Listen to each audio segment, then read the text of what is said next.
Hi, this is Eddie with A Mindful Emergence, where Margaret and I are in the waking up business. And some of the work that we do involves plant medicine and includes cannabis. I actually do cannabis consulting primarily for seniors. And if you're interested in finding out more about that, I put some information in the description that accompanies this video.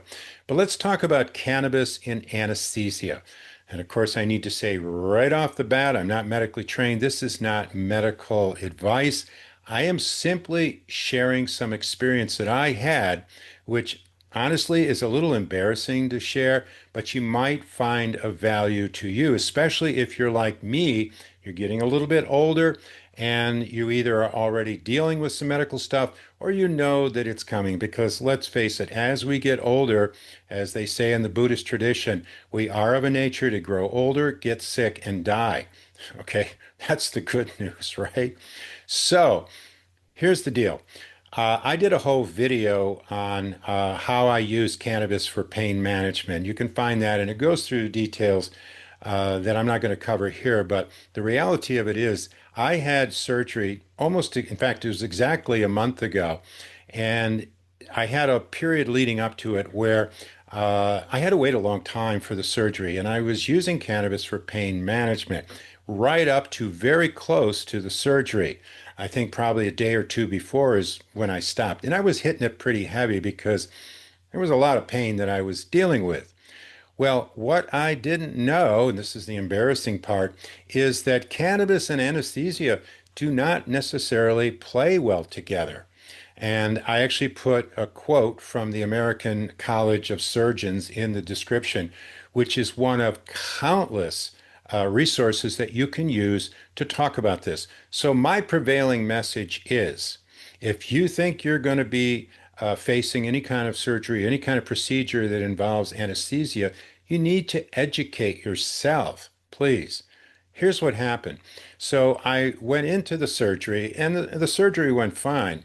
But afterwards, I was also using cannabis for about 4 or 5 days because of the residual pain that was there. And I didn't want to use oxycodone. I didn't want to use, beyond the first day, I didn't want to use Tylenol and ibuprofen.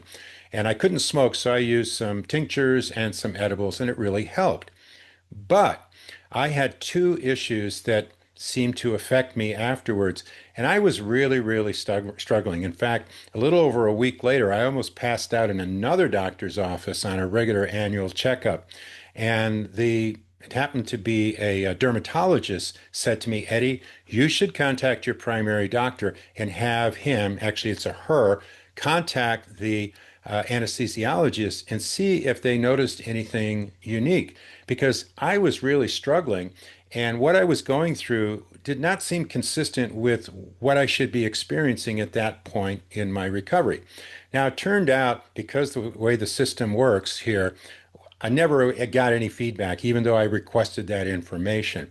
But I did talk to a friend of mine who is a retired physician, and I did some research, and I found out that when we use cannabis heavily, as I was at that time, I don't normally use it heavily, that can interfere with the efficacy of the anesthesia.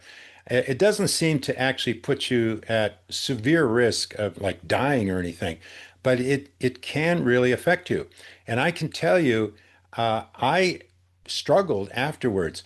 I know that some of it had to do with cannabis withdrawal, and that's another video that I'm doing about that. But I think some of it was just the fact that the anesthesia did not work very well because I had been using so much cannabis and I was ignorant of the fact that this wasn't a good idea. So that's my takeaway. If you got something coming up and you're a regular cannabis user, please educate yourself. Now, please understand that the information you're going to get from the traditional established medical system is going to be probably slanted towards traditional views regarding marijuana, and all the kind of fear-based stuff, reefer madness.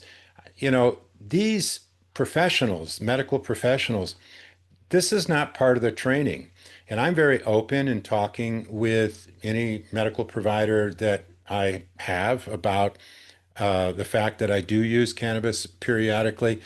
But the fact is, they don't know that much. So keep that in mind and keep in mind that their view may be a little bit slanted. So you really got to do some thorough research. And I suggest erring on the side of harm reduction is my advice. So that's my message. I hope it's helpful. And if you have comments, if you have had experience yourself, or maybe you're medically trained and you want to drop something in the comments, love to hear it. Please like this video. It helps our channel reach more people. And of course, subscribe because there's a lot of content coming out and you just might find something of interest if you do that. So thanks for watching.